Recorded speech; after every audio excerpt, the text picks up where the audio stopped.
உச்சி மயில காட்டு கோவிலில கதை ஒன்று நடக்குதம்மா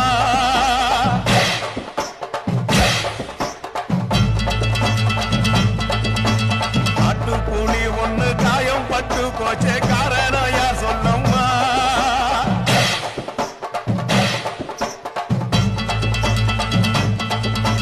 சட்டவோடு கையில் சத்தம் முழங்கிட தாயேடி பொங்கிடம்மா